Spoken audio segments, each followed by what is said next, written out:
Sir इसके अलावा जो हमारी चर्चा हो रही थी बाजार की गिरावट निवेश को लेकर, सर जब गिरावट का समय होता है तो कौन सी कैटेगरी में म्यूचुअल फंड के लिहाज से जो है निवेश सही रहता है, मतलब large cap, mid cap, small cap निवेशक कहाँ जा सकते हैं?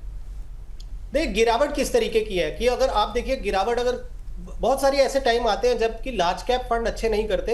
लेकिन मिड कैप और स्मॉल कैप अच्छा कर रहे होते हैं, और बाजार गिर रहा है लेकिन मिड और स्मॉल कैप अच्छा चल रहा है। कुछ परिस्थिति आती है कि लार्ज कैप अच्छा कर रहा है बट मिड और स्मॉल में बहुत ज़्यादा गिरावट आ गई, जो हमने देखा भी अभी। अगर आप ये समय देखेंगे, इस समय लगभग अगर आप देखेंगे, जैसा आपके आंकड़े भी यही बता रहे हैं कि स्मॉल कैप 10% से गिर गया और निफ्टी जो है खाली 6% गिरा है, विच मीन स्मॉल कैप में ज़्यादा गिरावट आ गई। और वॉलेटिलिटी अभी खत्म होती नजर नहीं आ रही, हो सकता है थोड़ा 3 से 6 महीने और वॉलेटिलिटी चले तो हो सकता है यहाँ पे मिड और स्मॉल और करेक्ट हो जाए। अब वहाँ पे अगर लगता है पोर्टफोलियो को कि लार्ज कैप उतने नहीं गिरे पर मिड और स्मॉल कैप में ज़्यादा गिरावट हो गई, तो जो एडिशनल परचेज है या आपका इंक्रीमेंटल मनी है वो मिड एंड स्मॉल में जा सकता है, बिकॉज वहाँ वैल्यूएशन कंफर्ट जो है वो थोड़ा अधिक होगा। अगर ब्रॉड बेस्ड गिरावट हो जाती है, मान लीजिए जैसे कोई बड़ा इवेंट हुआ, कोविड वाला हुआ, या कोई जैसे जियोपॉलिटिकल टेंशन्स को लेके निफ्टी में अगर बहुत बड़ी गिरावट होती है, उस समय आपको हमेशा लार्ज कैप की तरफ थोड़ा फोकस ज़्यादा रखना चाहिए, बिकॉज जब एक बड़ी गिरावट आती है, उस बड़ी गिरावट में जब आपके मिड, स्मॉल और लार्ज कैप हर तरह के सेक्टर्स में गिरावट हो रही है, तो जब रिकवरी होती है तो उसमें लार्ज कैप में रिकवरी पहली होती है, ज़्यादा जल्दी होगी। तो ऐसे केस में अगर एक ब्रॉड बेस्ड करेक्शन होती है कि मान लीजिए हम नहीं चाहते बट आज क्योंकि हाइपोथेटिकल सिचुएशन है कि निफ्टी यहाँ से 15-20% अगर करेक्ट हो गया, तो उस समय आपको क्या करना चाहिए? उस समय फिर, क्योंकि अगर 15-20% की करेक्शन हुई, विच मीन्स कि कोई एक छोटा कारण नहीं है, ये एक बड़ा कारण है। और बड़ा कारण जो है वो एकदम से अगर आप देखें कि अगर उसमें सुधार होगा, वो किस परिस्थिति से हुआ या किस रीज़न से हुआ और कितनी जल्दी उसका सुधार होगा,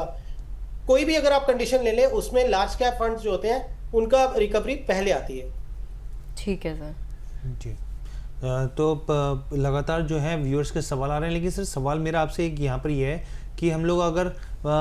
म्यूचुअल फंड के आंकड़ों की बात करें, भारत की इस इंडस्ट्री की बात करें, तो जो AUM है जून 2025 से आप देखें यहाँ पर, तो अब तक जो है ये करीब 74.40 लाख करोड़ के पार निकल गया, जो कि मोतीलाल ओसवाल म्यूचुअल फंड की रिपोर्ट कहती है सर। और इसमें खास तौर पे जो लार्जेस्ट शेयर है वो इक्विटी का है, उसके बाद आता है डेट का करीब 20, जो इक्विटी का 59.94% आता है, डेट का जो है 26.53% आता है, उसके बाद जो हाइब्रिड है वो 8.28% के आसपास पहुंच रहा है सर। मैं आपसे यही समझना चाह रहा हूं सर, क्योंकि इस तरह से जो AUM बढ़ रहा है यहाँ पर और तमाम जो ग्रोथ स्टोरी म्यूचुअल फंड की दिखा रहा है, ऐसे में एक लॉन्ग टर्म के हिसाब से, क्योंकि बहुत सारे निवेशक पुराने हिसाब से देखते हैं, उसके हिसाब से निवेश करते हैं, लेकिन आने वाले 10 सालों के लिए, आने वाले 15 सालों के जब निवेश किया जाए म्यूचुअल फंड्स में, तो किस लिहाज से, किस नज़रिए से किया जाए, कैसे सेक्टर को चुना जाए, यहाँ पर कैसे आइडेंटिफाई किया जाए? देखिए,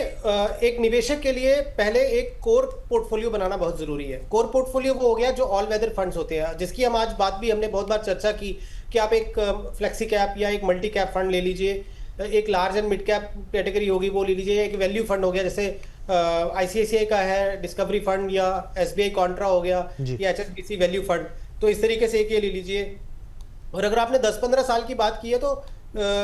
इसमें ज़रूर एक स्मॉल कैप भी आप ऐड कर सकते हैं। तो इस तरीके से पहले एक कोर पोर्टफोलियो बनाइए जिसमें 4 से 5 फंड आपके कोर पोर्टफोलियो का हिस्सा हो।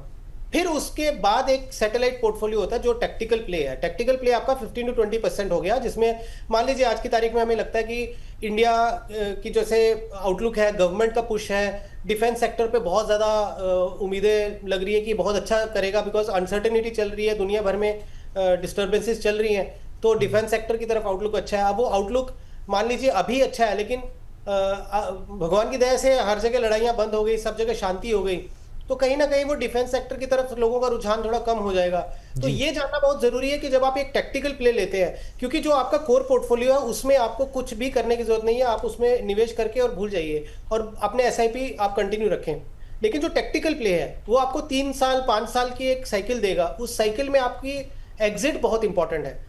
जैसे मान लीजिए अभी आपने शुरू में एक क्वेश्चन पूछा था कि अगर फार्मा सेक्टर या IT सेक्टर में इस समय बहुत ज़्यादा उथल पुथल है because of tariff war and all, और यहाँ पे और करेक्शन होती है, तो क्या ये लेने लायक है? तो answer I will say yes, कि ये अपॉर्चुनिटी अच्छी है। लेकिन वो ऐसा नहीं है कि वो आज ही आप पूरा ले लीजिए, कल ही पूरा ले लीजिए। वही हमने जैसे बोला कि आप एक स्टैगर्ड मैनर में धीरे धीरे उसको बिल्ड करिए। अब ये बिल्ड करने में हो सकता है हर्ष भाई 5 से 6 महीने लग जाएं, क्योंकि ये सब चीजें जो टैरिफ हैं और ये सब चीजें सेटल होने में मान लीजिए 2 से 3 महीने लग गए,